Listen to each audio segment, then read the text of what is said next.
bem-vindos ao Conceito Estádio, que hoje se estreia aqui na Bola TV, um espaço de conversa em jeito de tertúlia, onde ao longo de 50 minutos vamos falar sobretudo de desporto, e eu e o Vítor Serpa vamos ter semanalmente um convidado especial. Para esta primeira edição é José Peseiro, treinador de futebol, natural de Coruche, onde nasceu há 63 anos e atualmente comendador da Ordem do Níger, depois de ter chegado à final da Taça das Nações Africanas com a seleção da Nigéria. É um convidado de luxo, um dos grandes treinadores do futebol português, um amigo desta casa, e deixem-me dizer-vos também que para este primeiro programa e numa altura em que a bola nas várias plataformas está a sair do bairro alto, nós fizemos questão de ter este programa de estreia num local típico do bairro alto, na Tasca do Manel, numa homenagem à Travessa da Queimada, que ficará para a história da bola, enquanto que as Torres de Lisboa, onde a bola já está, representam o futuro desta proposta de comunicação que nasceu em 1945. Bom, dito isto, Vítor, passo-te a palavra, faço questão que sejas tu a primeira pessoa a lançar um tema neste novo espaço da Bola TV. Vamos começar por um tema bom, um tema alegre, não é? E o tema alegre claro tem que ser o mais recente, obviamente a seleção da Nigéria. Aquilo que foi conseguido, aquilo que foi construído com muita dificuldade. É muito curioso, nós os três falámos muito durante estes últimos meses, este último ano, provavelmente, do que ia acontecendo, às vezes de dificuldades também, que um treinador tem que ultrapassar e que a maior parte das pessoas nem sequer faz ideia do que é que acontece e do que é que um treinador tem muitas vezes que ultrapassar, barreiras que tem que ultrapassar. Mas a verdade é que a coisa correu bem, chegámos, portanto, a uma final, e uma final provavelmente inesperada, e a primeira coisa que eu gostava de saber, que ainda não sei, foi exatamente como é que o Zé sentiu a reação do povo da Nigéria. Quando vocês voltaram para a Nigéria, como é que viveram esse tempo de festa e de alegria? Em primeiro lugar, queria agradecer e participar no primeiro programa é uma honra e um prazer. E com o Vítor e com o Zé Manuel estou em boa companhia.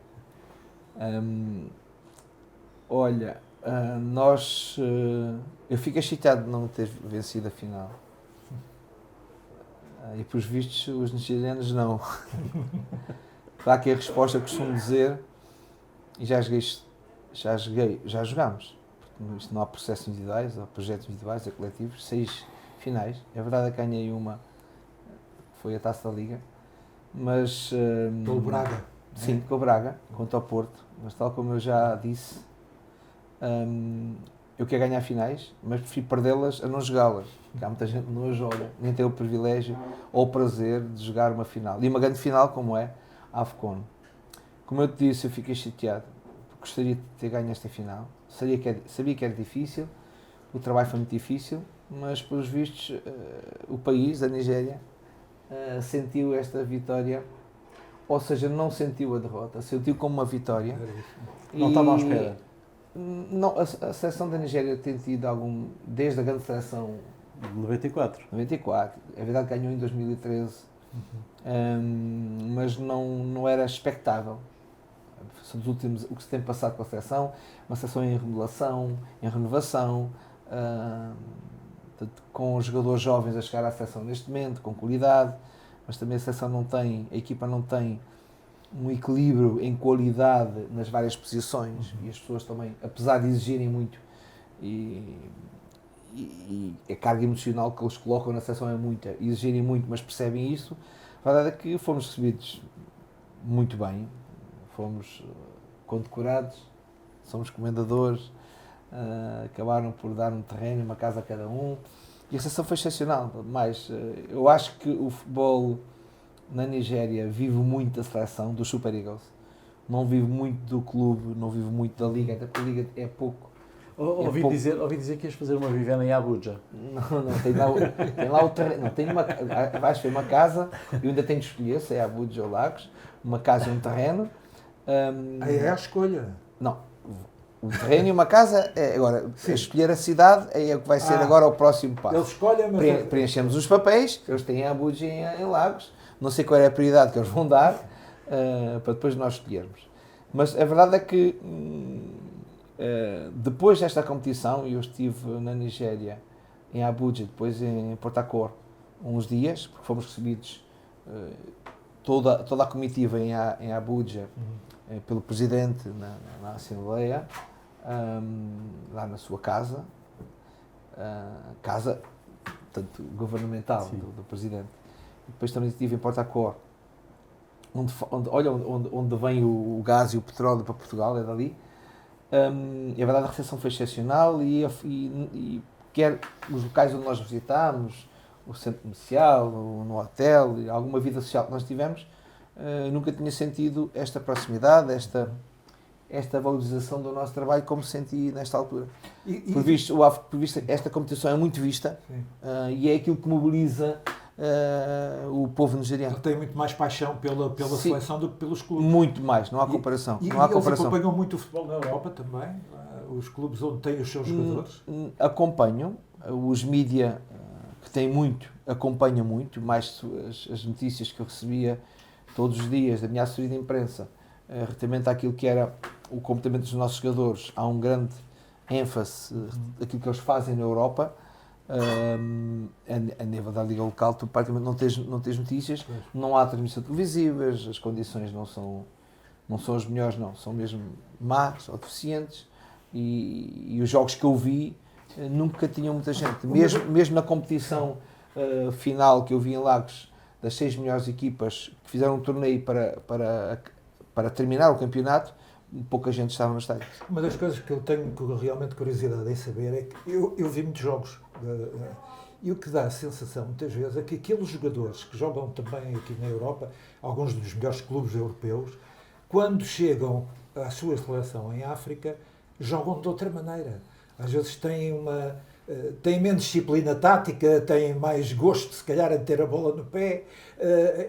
Isso é complicado para um treinador, conseguir resolver esse problema de um certo egocentrismo dos principais. Claro que tu falas para a experiência e dos jogos que tens visto, é isso que acontece. Foi. E há muitos jogadores que não conseguem reproduzir na seleção aquilo que fazem nos clubes.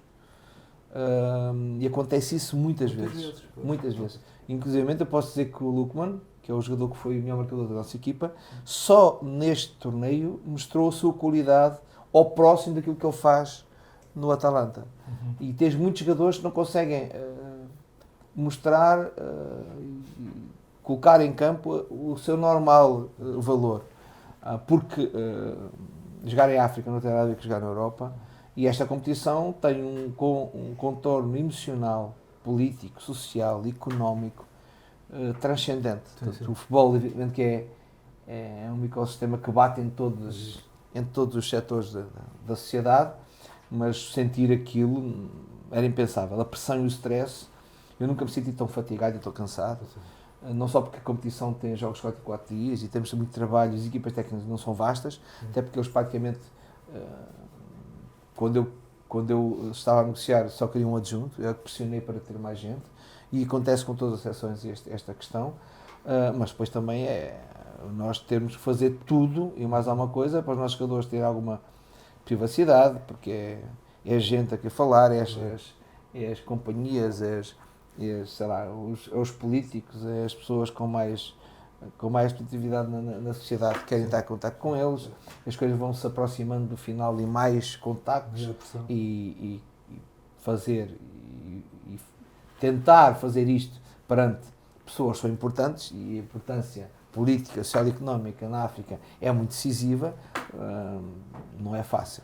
Olha, o Osimhen é um dos melhores avançados do mundo. Nas características dele é o melhor, na minha opinião. É dos melhores do mundo, na minha opinião. Agora, evidentemente, tem características que outros não têm, que é a capacidade de pressão, a luta, a atitude, a agressividade, como ele defende, uma equipa que quer defender alto e pressionar, é tremendo. Um jogador com bola no espaço é muito poderoso, é muito agressivo, no jogo aéreo é muito agressivo, muito poderoso, não é um Benzema, mas tomara o Benzema ter estas qualidades que ele tem, e ele se calhar também gostaria de ter algumas que o Benzema tem. É um jogador com potencial tremendo, um miúdo, um jovem, que dá muito à equipa, deu muito à equipa, não deu tantos gols como eu gostaria.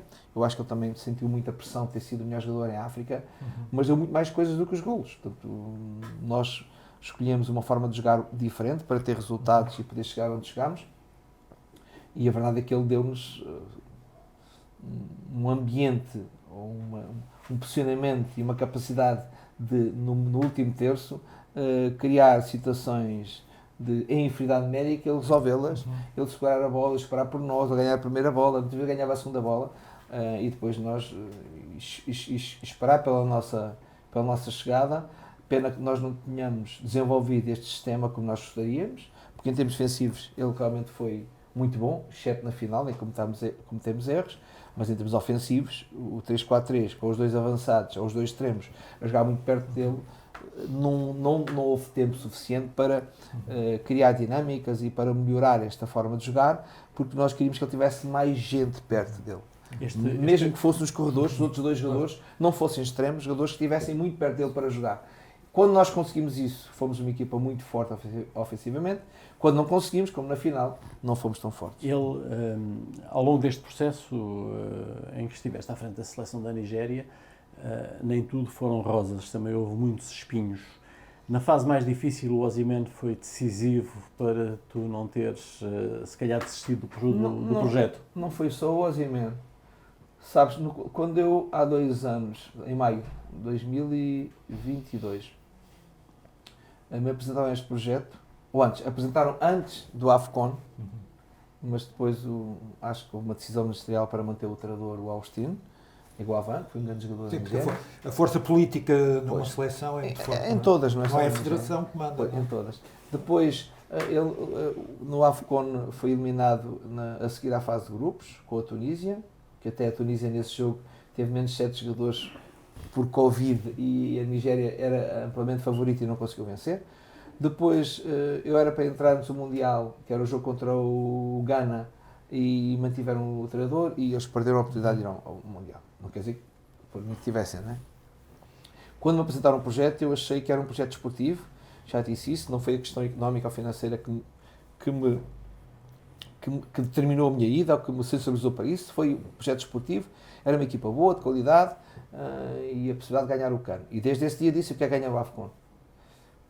E a verdade é que nos primeiros jogos particulares que foram feitos nos Estados Unidos contra o México e o Equador, só 5 jogadores ou 4 jogadores normalmente titulares da seleção estiveram presentes. Ou seja, havia aqui um problema de, já os jogos particulares que a seleção da Nigéria faz são sempre fora, nunca em casa, nunca fez em casa, sempre fora. Mas porquê? Porque é uma questão para já, as condições não são as melhores e porque também é uma questão de ganhar dinheiro. Não é? E os jogadores estão todos fora. Pois, mas também, mas é uma questão de jogar em casa também. De jogar em casa, não é? Nós mostrar as condições não são, as condições não são as melhores e eu acho também há aqui um negócio de jogos particulares em que a seleção da Nigéria precisava de dinheiro e precisa de dinheiro, então fomos aos Estados Unidos, fomos à Argélia, viemos a Portugal, viemos a Portugal jogar, foi a Arábia Saudita também que pagou tudo, ou seja, nós fomos jogar onde nos pagaram, não é? Portanto, é verdade, é isto, mas não somos só nós, outras seleções fazem isso. E quando nós viemos dos Estados Unidos e depois jogámos jogo oficial, eu queria, e coloquei na minha cabeça, na nossa cabeça, e nos jogadores também, eles sentiram isso, que nós queremos ganhar o AFCON, mas para isso é preciso nós estarmos mais tempo juntos. E se eu sabia que não existia, porque depois os jogadores não recebem bónus, não recebem diárias, portanto, agora receberam na competição oficial, mas até agora não receberam nenhuma, que eu soubesse, e os jogos particulares muito menos ainda, eu fiz questão de visitar a maior parte dos jogadores, os mais influentes, a maior parte deles, não foi só os influentes, mas a maior parte deles, visitá-los, naquela altura à minha custa, evidentemente que depois as respectivas faturas estão na seleção estão, portanto, acho que vão cumprir com o que foi estabelecido.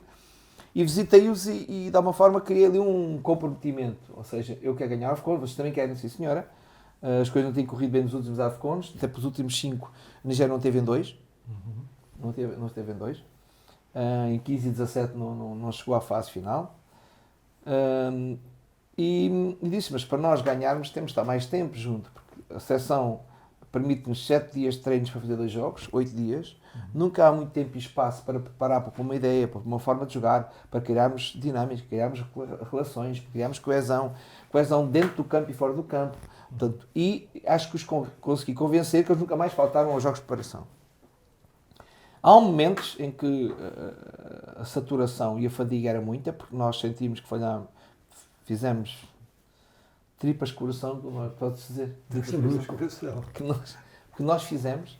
Aí houve alturas em que, por muitas dificuldades e dificuldades de pagamento, nós tivemos quase para partir.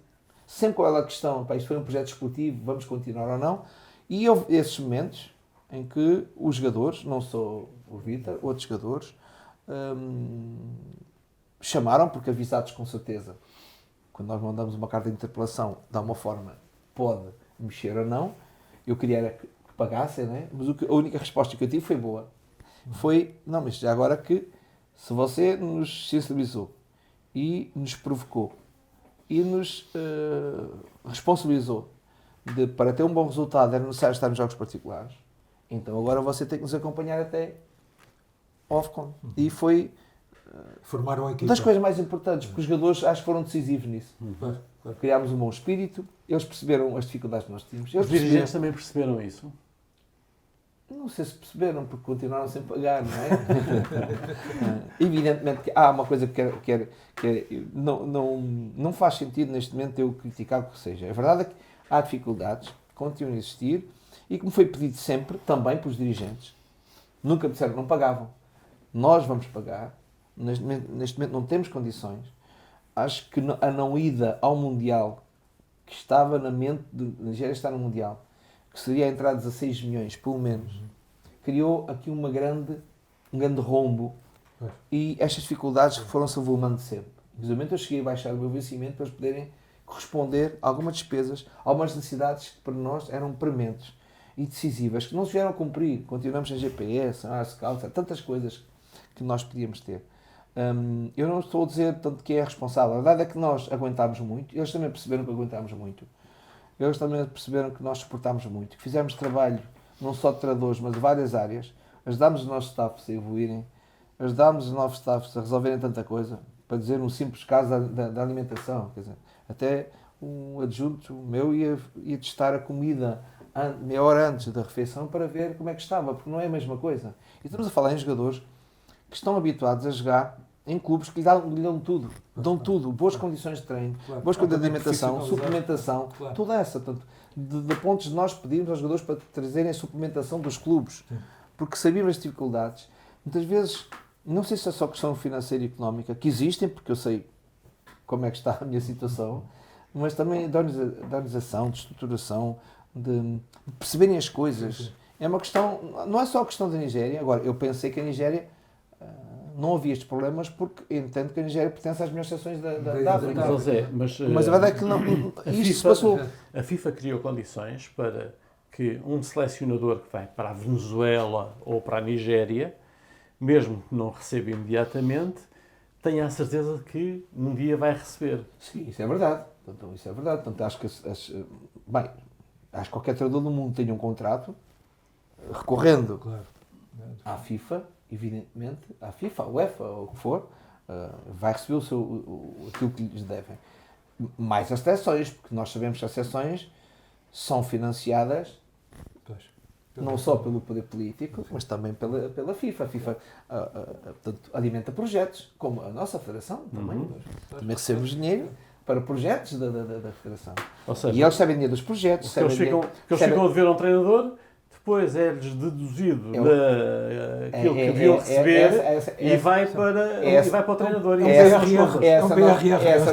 essa a convicção. A Nigéria jogou o AFCON. Se tivesse algum problema, algum processo com algum treinador, que só pagam treinadores, evidentemente que o dinheiro que foi do AFCON, que acho que foi 5 milhões, chegando à final, porque se fosse eliminado na fase de grupos só recebia 800 mil, portanto, chegando à final, que foi 5 milhões, se ganhasse era 7, evidentemente que antes de receber esse dinheiro, irá com certeza a FIFA ou a CAF, ou o que seja, ficar se tem algum processo pendente. Sim. Eu não tenho processo contra a Nigéria neste momento. Não é? Atenção. Aguarda-se por Sim, porque eu acho. circunstâncias. Acredito. De qualquer maneira, termina E agora. acredito e continuo a acreditar na boa vontade. Com a Venezuela chegaste a recorrer à FIFA? Não. Também não precisaste? Não foi necessário. Portanto, é verdade que nós colocámos o processo na FIFA, mas passado 2 meses, 3 meses, eles quiseram fazer um acordo, acordámos e não chegou a entrar em processo de FIFA. E agora termina. E acho que é isso que acontece. E terminas agora, portanto, esta experiência nigeriana? Daqui a. Hoje é 26? Sim. Sim. Daqui a 3 dias acaba o meu contrato. E termina-se mesmo, portanto, não Dás há por fim do hipótese ciclo? de continuar. Eu termino o contrato no dia 29, por desgaste e para aquilo que foi a. E este ano é mais um dia. Não. Porque a disseste eu mais acho- um dia. É evidente que a Nigéria está interessada em que eu continue. Sim. Eu ainda não decidi a minha vida. Uhum. Não decidi a minha vida neste momento. Tive mesmo de descansar e repousar, mesmo. Porque vim muito fatigado mesmo. E não é estar aqui sem mariquinhas, não é isso, é mesmo muito cansado. Praticamente dormi 4, 5 horas, não conseguia dormir mais. Para necessidade, para responsabilidade e porque um treinador de uma seleção nigeriana não está só a falar na questão tática e técnica, na questão de ver o vídeo do adversário, os nossos vídeos, ajudar a equipa técnica a escolher os melhores vídeos para os nossos jogadores treinarem, porque muitas vezes não podemos estar a treinar no campo como habitualmente, não temos tempo, nem condições de recuperação não são as mesmas. Nós temos o icebed que fazemos mas lá que parece, mas quer dizer, não tem nada a ver com uma recuperação de uma equipa de alto nível na Europa e muitas vezes o treino era substituído ou alguma parte do treino por vídeos, fazer esses vídeos, fazer tudo isso, é depois tudo, é a privacidade, é reuniões individuais, é fazer com que eles tenham a dormir na hora certa, porque o descanso mais importante é o da noite e neste momento é um problema que todos os jogadores no mundo passam e têm, é verdade, o stress que os jogadores sentem. Passam muitas vezes tempo na PlayStation, a conversar, portanto, e não utilizam a noite como o mais importante, porque descansa-se bem na noite, Pois claro. não é durante o dia. E esse é um problema. Antigamente a preocupação era única e exclusivamente que o jogador não saísse à noite. Porque se Neste saía à momento- noite, não, neste saltava momento- pela janela. Neste momento Agora- é estar no hotel Claro. e estar a dormir Claro, uma hora claro, certa. claro. Isto é um problema que eu acho que ainda há pouco tempo ouvi um treinador a falar sobre isso. Foi o Spalletti, acho eu, sobre a seleção italiana. E é evidente que não há nenhum jogador que vá cumprir ou queira ou faça o que nós entendemos ser certo por obrigação, mas tem que ser por consciência. E nós muitas vezes tratamos estes miúdos, que são miúdos com 22, 23, 24, 25, 26 anos, são miúdos, que não têm a nossa experiência, não têm a nossa capacidade de perceber e entender as coisas, que vivem no imediato, que são muito bem pagos, que não tiveram com certeza na sua vida a capacidade para apreender e entenderem as coisas que nós achamos essenciais. E é uma luta constante com eles, para eles poderem e fazer, na alimentação próprio, às tantas já me chamavam pasta, o misto pasta, porque isto tem que ser com pasta, portanto é mais energética, como sabes, como Mas esse tipo de massa era contigo, o outro tipo de massa era era mais que os dirigentes, não? Mas olha, mas há uma coisa, mas essa não nos preocupava. Chega a um ponto em que a questão desportiva era tão importante para nós que essa pasta nem pensava nada, nem os jogadores. Mas para isso também é muito importante que o treinador tenha uma estabilidade económica que lhe permita também ter esse tipo, porque se alguém está à espera daquele dinheiro para poder melhorar a sua vida. Felizmente. Eu conversa com o Luís Castro há pouco tempo. Estivemos a falar sobre várias coisas, sobre a vida. E ele dizia-me, a coisa mais importante que há para um treinador é chegar ao momento em que não tem nenhum problema em dizer que não. E isso é uma coisa que às vezes não é valorizada. Eu tenho uma coisa que não mais esqueço. O Scolari estava na seleção portuguesa. Eu estava em Portugal e ele fazia reuniões algumas vezes com os treinadores e equipas grandes. E eu depois saí e perguntei-lhe, tenho aqui uma hipótese Arábia, o que é que tu achas? Vai. Mas não é cedo. Vai. Eu passei a ser treinador quando criei a minha independência. Pois. E sabes quando foi? Quando eu fui para o Golfo ganhar dinheiro. E quando vim, tinha a minha independência. Pois. E já tive capacidade para escolher. Sim, sim. Evidentemente, se eu não tivesse independência, eu não podia manter os meus adjuntos numa situação como a minha, em que... Eras tu que como é que pagavas o eu ordenado. não, era evidentemente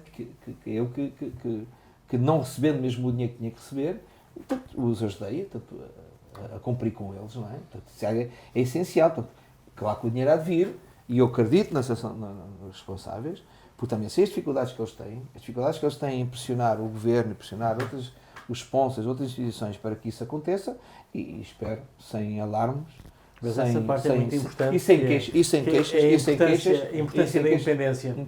E foi isso que, de uma Na forma, vida de um treinador. permitiu e permite que nós tenhamos...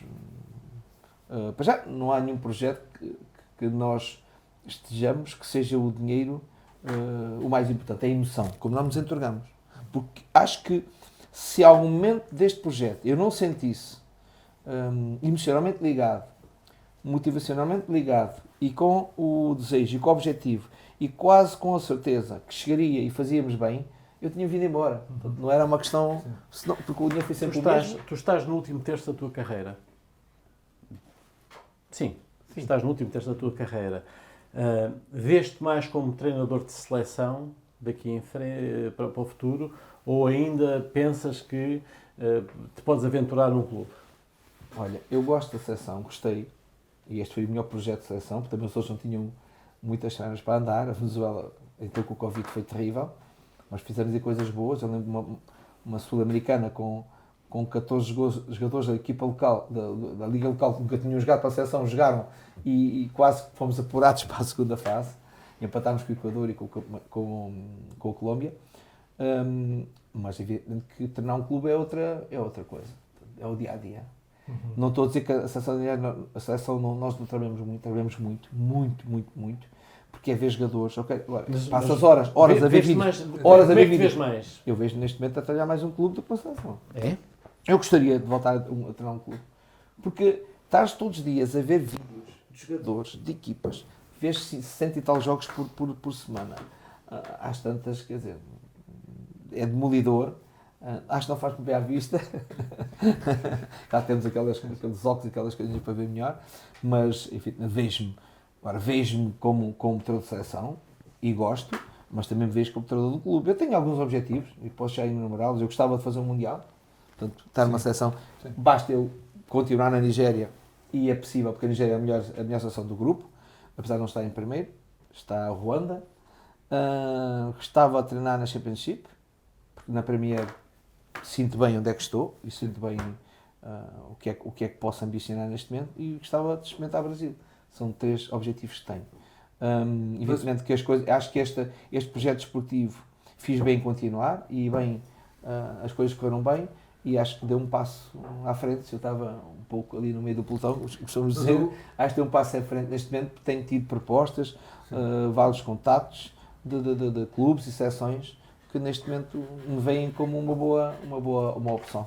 Mas o futebol inglês, neste momento, é a principal referência para um treinador? Sim, acho que sim. Não é? Eu acho que não treinar o futebol inglês, eu vou várias vezes à Inglaterra ver jogos, seria algo que eu não concretizando, seria com alguma tristeza, porque realmente faz falta no currículo, apesar de ser um currículo tão bom. Já não sei se é o currículo, é a experiência, é viver aquela experiência diferente. Viver aquela experiência. Portanto, eu tive a oportunidade, agora, com os jogadores que tinha em Inglaterra, de ver vários jogos lá. E estive lá por 2 vezes, alguns dias, e ver vários jogos e treinos. Depois temos a oportunidade de ir ver. Realmente o ambiente é outra coisa, é diferente. Nós tivemos a oportunidade de conversar várias vezes com o Carlos Carvalhal. E perceber o entusiasmo dele cada vez que falava da Premiership. Eu não treinei, ele treinou. O entusiasmo dele... E quem está de fora às vezes vê melhor o que se passa cá dentro. A visão sobre o futebol português é uma visão de que realmente as coisas foram evoluindo tanto quanto deveriam ter evoluído, ou continuam ainda aquém, sobretudo se pensarmos na realidade do futebol ao nível dos chamados top 5. Continua muito distante desse nível. Olha, eu acho que nós fazemos um trabalho excepcional em Portugal. Excepcional. As nossas equipas produzem jogadores para vender, vendemos muito bem e temos resultados. Nós comparamos Produzimos um bem, Benfica, vendemos um Sporting, um Sporting, um Benfica, um Porto e um Braga, e não há comparação com os budgets orçamentais das equipas da Europa, e nós batemos com elas. E nós batemos com elas. Lá fora ligam alguma coisa à Liga Portuguesa? Ou é uma nota de rodapé? À segunda-feira, Eu quando acho- vais a um eu jornal acho- estrangeiro, o que é que não, vês na Liga Portuguesa? Não ligam, acho que não ligam tanto. Ligam, evidentemente, quando há um fenómeno Mourinho, quando há um fenómeno Cristiano Ronaldo, tem que Mas é ligar. fora. Tem que ligar. Mas assim, não, Mas Liga sabem Portuguesa. de onde é que vieram. Bem, agora o outro Há um gol- Benfica-Porto e aquilo no Não equipe tem- vale 3 linhas. Mas o Arrieta deu destaque ao futebol português quando jogou contra o Porto. Sim. Quando jogou contra o Porto. Sim. Contra o Porto ele deu destaque e disse dos futebols, é do futebol com mais qualidade. Mas sabes E de qualidade, ele está a pensar nos jogadores que vão daqui para a Inglaterra, ele está a pensar nos nossos sabes uma jogos. coisa muito curiosa. Eu não sei se eles veem os nossos jogos. Em relação Vêm para ver jogadores. Em relação àquilo que, à forma como nós somos vistos lá fora, acompanhando a imprensa espanhola, por exemplo, nunca houve uma visibilidade tão grande para o futebol português como quando o Iker Casillas foi guarda-redes do Futebol Clube do Porto. Porque estava cá o Iker. Estava cá o Iker Casillas, Sim. todas as semanas, pelo menos, à segunda-feira ou à terça, O havia Ásia sempre, Marca. o Ásia Marca davam Ásia Marca sempre dava sempre, um grande destaque ao futebol português por arrasto do Iker Casillas, que foi teu jogador. Sim. Ah, Não, é e verdade. com o qual tu foste ganhar à luz. Ele fez uma grande exibição Não, nesse acho- dia. Não sei se não foi a melhor exibição com o Dele Portugal cá em do Portugal, Porto. provavelmente. Uma Fez tremenda grande exibição e ganhar aquele jogo foi excelente para os portistas. Gostaste de trabalhar de Casillas? Gostei. O Iker Tu era- conhecias o Casillas de Sim, Madrid. de Madrid. O Iker era galáctico, mas um galáctico normal. Bem, nós fazemos também dos galácticos algo diferente. São humanos como nós, têm comportamentos como nós, erram como nós, também têm o seu momento de humildade, apesar de depois terem o ego, porque se calhar até têm que ter ego e têm que ter alguma arrogância, porque senão neste mundo é difícil. Agora o Casillas era especial, o Casillas não era, pertencia àquele dos galácticos, o Iker, mas era o que menos dava nas vistas, ou seja, no vestir, no dia a dia, depois não, depois começou evidentemente, quando casou com a, desde que deu o beijo nela, Sara Carbonero. Sara Carbonero em Joanesburgo. e depois em Joanesburgo, lembras-te, não só tanto, agora, mesmo no Porto, o comportamento do Iker era de um jogador normalíssimo, portanto, um jogador Olha, eu fui, de família, de emoções. Eu em 2004 fui a Madrid, tivemos a oportunidade de estar a conversar, tiveste-me a mostrar as apreciações das equipas adversárias, lembras-te que aquilo ainda era uma novidade que não havia cá em Portugal. Sim, fazermos fazer aquilo tudo e ver aquilo no imagina as computador. horas, mas agora é muito fácil. As horas, fácil não, é difícil. Estamos a As falar horas que nós não isto é há passávamos. 20 anos. Pois, sim, há 20 Foi anos. há 20 anos. As horas que nós não passávamos, eu não passava a ver jogos para fazer a identificação daquilo que era preponderante do adversário e o que não era preponderante, o que nós podíamos agredir, apesar de alguma coisa que é elementar. O Real Madrid era uma equipa de modelo, ou seja, nós ligávamos ao adversário naqueles pouco. 5, 10%. Sim. Nós queríamos colocar o jogo como nós gostaríamos, não é? Portanto, como nós queríamos. Mas eu lembro- E era verdade que era fácil colocar o jogo como nós queríamos. Lembro-me de ter perguntado ao Carlos Queiroz, que era o treinador principal, tu eras adjunto do Carlos Queiroz, qual era a melhor coisa de ser treinador do Real Madrid? E a resposta dele foi lapidar. A melhor coisa de ser treinador do Real Madrid é poder estar na primeira fila a ver o Zidane jogar. Pois, os anos outros todos. Eu posso dizer que, não sei para o Queiroz o que é que ele sentia, porque o treinador principal não sente o mesmo do treinador adjunto, ou o contrário. Tu tens mais proximidade, os jogadores abrem-se mais com o adjunto do que com o principal. Sim, mas não é só isso, é que tu estavas no banco e se calhar, fui uma vez treinador adjunto, foi com o Queiroz, e sou o treinador principal, e a pressão não é a mesma, por mais fiel que nós sejamos, por mais que estejamos... Não é a mesma pressão. Não é a mesma pressão. E é um outro Não olhar é, sobre o jogo ou não? sobre o jogo. Eu Também. desfrutava do jogo. Eu com certeza estava mais, e peço desculpa por isso, a verdade é que estava ali a desfrutar do jogo. Eu via-me a rir. E assim, como é que é possível? Como é que os gajos jogam tanto? Como é que eles tocam a bola? Não é? Evidentemente nunca chegou uma equipa super galáctica, porque tinha aqui deficiências na construção. Eu já disse. Era o tempo dos Zidanes e dos Padrones. Já próprio disse. Quer dizer, mas depois tinha que jogar o Elgar, que era meio da central, depois tinha que jogar, sei lá. Tinha já o Pavão porque era da formação. Deixaram sair o Makelele? Porque saíram 3 ou 4 para esses miúdos poderem jogar. E a verdade é que era uma equipa muito descomposta. Uma equipa com jogadores, quando aquilo estava a sair bem, era sublime. Em alguns momentos eu só vi depois isso por ir no Barcelona, mas a forma como eles tocavam a bola, como eles desfrutavam do jogo e como eles faziam aquilo tudo natural. Como aquilo era tudo quase como uma dança. E eu desfrutava, eu estava no banco e dizia, mas não estão a jogar a bola, estão a brincar, estão a dançar no jogo. Aquilo tudo fluía. E eu desfrutei disso muitas vezes. Depois, quando aquilo começou a correr mal, porque os jogadores também estavam fatigados, sei lá, com uma grande sobrecarga, e também depois a desmotivação de ser eliminado na Champions, com um jogador que até quem pagava era o Real Madrid, que era o jogador do Real Madrid, que foi o Oriente. O Real Madrid pagava e ele fez golos contra nós. O Mónaco. Sim, fez 2 golos, portanto, ele foi decisivo contra nós. E quem pagava 105 de vencimento é o Real Madrid. Eu fui a Montjuic ver a final com o Saragossa, final da Copa. Perdemos 2-1. Porque não jogou o Casilhas. Não jogou o Casilhas. Porque o Queiroz disse que quem joga a taça é o César. É o César. E o César naquela noite atrapalhou-se em 2 bolas. Não foi fácil. O César atrapalhou-se em 2 bolas. E podíamos ter vencido essa taça. Que era um objetivo. Diz-me uma coisa. O futebol é a coisa mais importante das coisas menos importantes, como dizia o Arrigo Sacchi. Sim, isto é um vício. Para quem é treinador, isto é um vício, isto é uma droga. Acho que nós não conseguimos viver sem isto. E às vezes é o problema, é nós sentirmos que estamos tão agarrados a isto que nos podemos esquecer de viver a vida. E passa como muitos treinadores. Isto. É a vantagem de estar numa seleção. É que nós somos capazes de abstrair e estar mais tempo com a família e desfrutar das coisas, apesar de eu ter muita noção de que conhecer o mundo é a coisa mais importante, e conhecer as pessoas e a cultura e questões... Onde é que tu pões o futebol na tua hierarquia de valores? Pões o futebol abaixo de quê? Põe a família em primeiro lugar, sempre foi, toda a minha família. Depois conhecer o mundo e depois o futebol, pode ser assim. Eu viajo muito, sempre tenho a oportunidade de viajar muito. E aprende-se muito, realmente. Aprende-se muito. Não é viajar só muito com a equipa, mas também é uma vantagem. Porque isso não tens estás ali 2 de uma noite, mas viajar muito é uma coisa impressionante. Tu vieste quando estavas em Coruche? A tua família tinha um restaurante, tu ajudavas no restaurante? Trabalhava no restaurante, eu gostava de trabalhar no restaurante. Mas vieste a dar este salto e a seguir esta vocação? Não via. Olha, a primeira vez que saí do país, sim, ir à Espanha, que nós íamos à Espanha.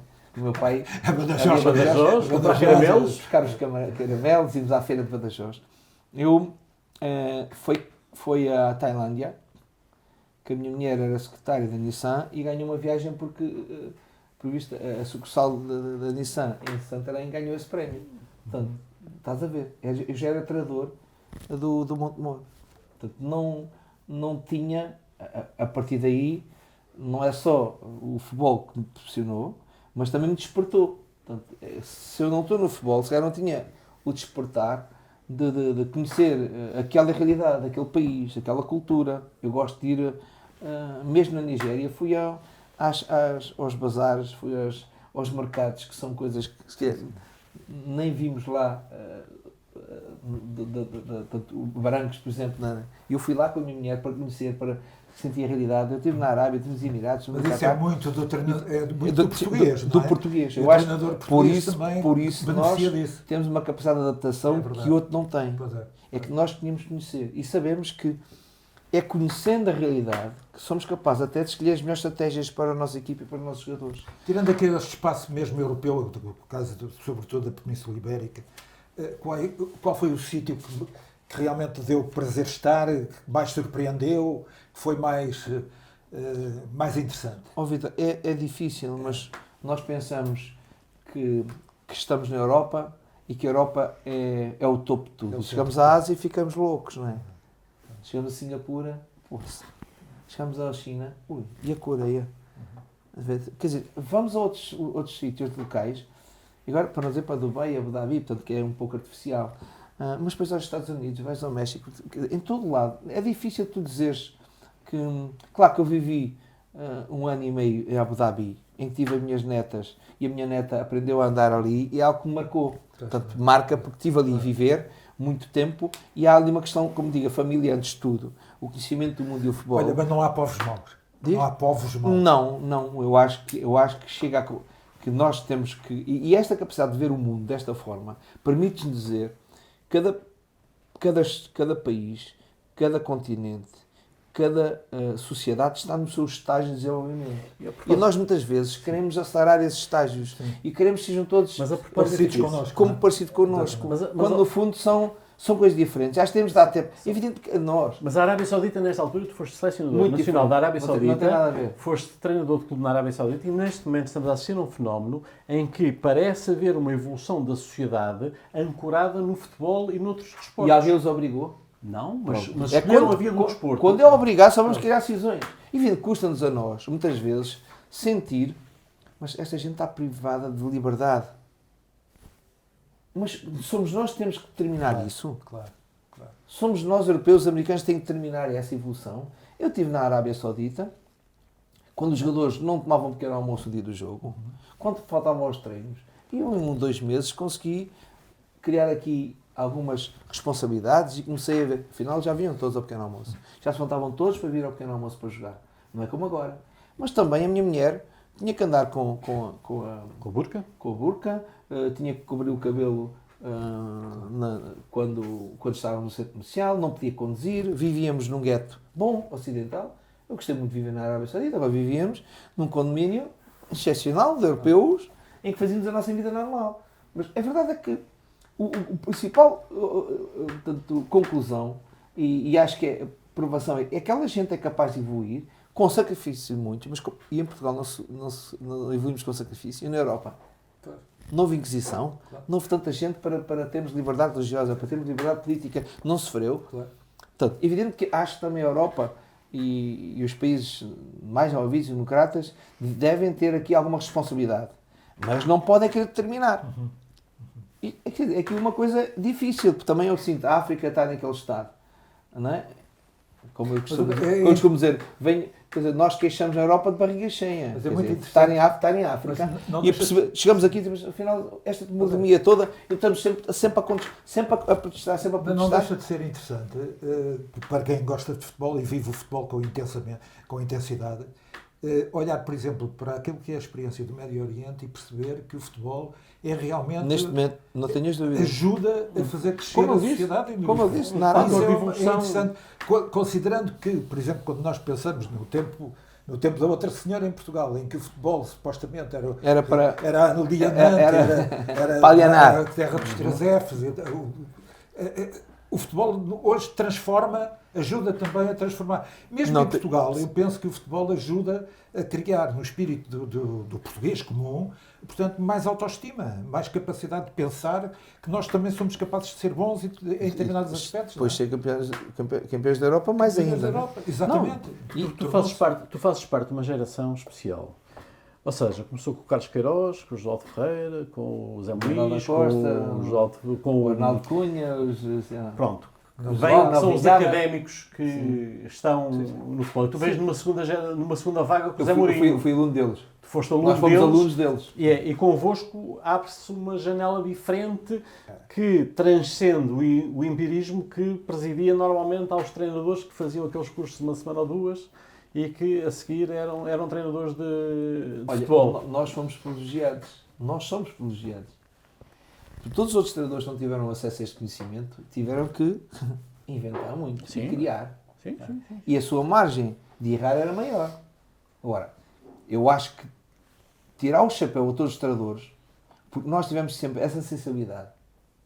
Quando falamos em Pedrotes, Medeiros, Mirins, Mário Wilson, Jucas. Bem, desculpa para não... Esqueci de dar. Mas já são...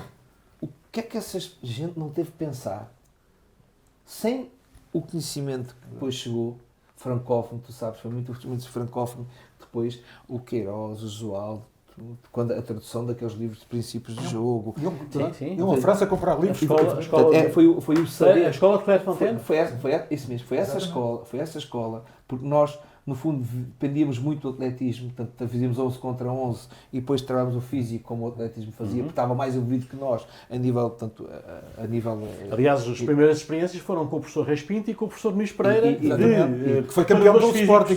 Claro, portanto, ou seja, e depois, aqueles treinadores todos, há que valorizá-los, mas muito. E aqui não há nenhuma luta, para mim nunca houve nenhuma luta nenhuma. Aqui a questão é, houve a oportunidade do conhecimento do futebol de chegar ao nosso país, houve a oportunidade de ser partilhado, houve a oportunidade de ser colocado, as universidades usarem para dar conhecimento a todos nós. Isso é uma riqueza. E não é uma questão de que os outros não tinham o saber. Não, eles tinham o saber deles. E, felizmente ou infelizmente, eles tinham que criar o seu próprio saber. Nós não. A nova... começaram, foram nossos professores. O ISEF, depois a Faculdade de Universidade de Mana, o FQDEF, agora com a Precisação Tática. Essas pessoas que estudam futebol... Jorge Castelo. Não falámos de Jorge também, Castelo, exatamente. Foi o que escreveu mais de todos eles. Sim, e desculpa lá, Jorge. Não. Já estavam, quer dizer, o Jorge está sempre no nosso espírito, portanto, e era ele, depois, com aquela questão, o Jorge foi o que manteve mais tempo a ligação à universidade, era ele que dava mais aulas, e existiu e existe uma grande evolução no futebol, e a verdade é que os treinadores atuais, mesmo que não tenham tido um curso, mas já os nossos cursos evoluíram muito, também suportado em conhecimento das universidades, mas não há treinador neste momento que mesmo que tenha vindo da área empírica, que já não é essa porque acho que testou, evoluiu e quis conhecer, que não tenha equipas técnicas todas de professores multidisciplinares de várias áreas. Neste momento já não só da educação física, da área da medicina, da área da estatística, da área da informática. Quantos não estão aí? Já não é só professores de educação física. Mas também é preciso dizer que a entrada do futebol na universidade também foi histórica, porque a universidade rejeitava o futebol, mesmo aquela que era ligada à educação física. E mesmo tu sabes que quer o João, quer o Queiroz, que eram pessoas do ISEF, tiveram dificuldades e tiveram que se partir porque os pressionavam para apresentar as provas. Eles não tinham a sua vida. Hoje em dia é difícil encontrar adultos que não queiram seguir o futebol. Olha, é assim, a má notícia é que temos 3 minutos só. A conversa passou. Eles cortam isso. Não, a questão é, agora assim, tu já disseste que ganhaste ao longo destes anos a capacidade de dizer que não. Ou seja, tens mas já escolhi muitas vezes mal. Não interessa, não é aí que eu quero chegar. Mas, ou seja, neste momento tens uma solidez financeira. Felizmente, por agora, já não sabe para o dia da manhã. É assim, tu és um investidor especulador. És um investidor especulador ou conservador? São as duas coisas. Tenho possibilidade de ser as duas coisas neste momento.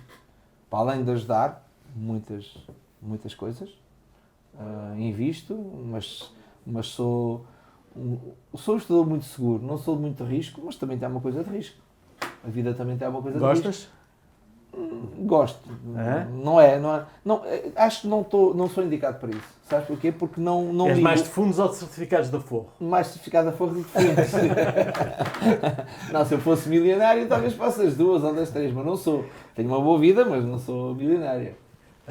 Tu continuarás a ser treinador enquanto te apetecer, enquanto puderes? O que é que tens perspectiva? Enquanto me satisfazer. É?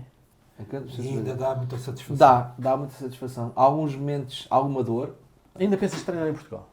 Já treinaste? Falta treinar o Benfica, Algumas vezes há uma dor. Sinto há uma dor. Às vezes no isolamento, estar sozinho e no momento da pressão, mas ainda dá muita satisfação. E, por exemplo, posso estar a pensar agora, vou descansar um mês ou dois e a mulher já treinar rapidamente. A questão de Portugal, sim ou não? Eu já treinei o Sporting, o Porto, o Braga, o Vitória Guimarães, não é? Sim. Falta o Benfica? Falta o Benfica, mas acho que o Benfica dá muito bem entregue. Acho que eu já tive... Mas tu tiveste a experiência do Benfica enquanto jogador? Já tive a oportunidade de treinar o Benfica e as coisas não aconteceram. Não vejo isso como uma coisa que possa acontecer. Não fica a marcar uma vida? Não fica. Sinceramente não fica. Não é... já cheguei onde cheguei. Sim. Às vezes costumo dizer, não tens sorte. Bem, um senhor na terceira divisão onde chegou tem que sentir muita sorte. Depois sorte a família que tem, que é mais importante. Sorte de conhecer o mundo e viver o mundo. Conseguir perceber o mundo sem sofismas, sem loucuras, sem tabus, Acho que tenho mesmo muito arco-íris na minha cabeça, consigo ver as coisas, já não consigo ver as coisas más, mesmo más. Acho que há uma coisa que condiciona a ser mau. Até há umas pessoas que são más, que foram condicionadas para serem aquela personalidade. E se há meus olhos são maus, mas aos olhos das pessoas são boas. Estamos nesta idade em que a gente vê o mundo, é sério, não vemos o mundo mas acho que depois de tanto mundo visto, de tantas experiências aí por todas as terras, de teres tido a possibilidade e a felicidade de ter uma situação estável do ponto de vista familiar e financeiro, mesmo assim continuas a ser um pouco a mesma pessoa que era quando jovem? É difícil mudar. Não sou a mesma pessoa. A mesma não é, mas... Eu de antes, quando era mais jovem, sim, brigava rapidamente com o jogador, não? Portanto, ou seja, para mim a questão de disciplina era uma coisa que era eu para ele e acabou. Há mais experiência, há mais tolerância. Muito mais, não tem nada a ver. A vida não é dirigida só porque eu sou treinador e ele tem que fazer tudo o que eu quero e mais nada, não é assim. Não é chamar-te velho, mas és mais avô do que pai. Sim. Não tem sentido, quer dizer, não tem sentido eu ver... Portanto, o jogador neste momento fez parte do processo, mas não foi preciso o coaching chegar. A experiência dá-nos isto. Tens que ouvir o jogador sobre os seus objetivos, sobre como se sente bem, se sente bem a jogar ali ou não, se sente-se bem no 4-3-3 ou 4-4-2. Quando eu comecei a treinar era debitável e tens que fazer e acabou. Não serves, manda o gajo embora. Cheguei para o presidente, lembro que estava no Nacional Correia Alves, este não serve. E se calhar servia, eu não quis vê-lo. Olha, o mundo não é isto, não é eu não quis vê-lo, eu tenho que os ver. Mas olha, só para dizer, a minha mulher fez anos uma data importante, fez no sábado. E eu tive com os meus filhos, porque eu tive fotografias, a minha sogra já tirava, e eu tive fotografias a toda a hora. Eu vou de grupos com os amigos, ou seja de cruzeiro, que for, sou eu que tiro fotografias todas, falo de 1000 fotografias. E eu tive a ver desde que nós namorámos, começámos a namorar até agora, é impressionante a riqueza onde nós já estivemos. O que nós, desde gente pobre, desde estar em sítios que até nos arrepiava, e que ajudámos até sítios, sei lá, do melhor que existe neste momento, e perceber que o mundo é isto, infelizmente.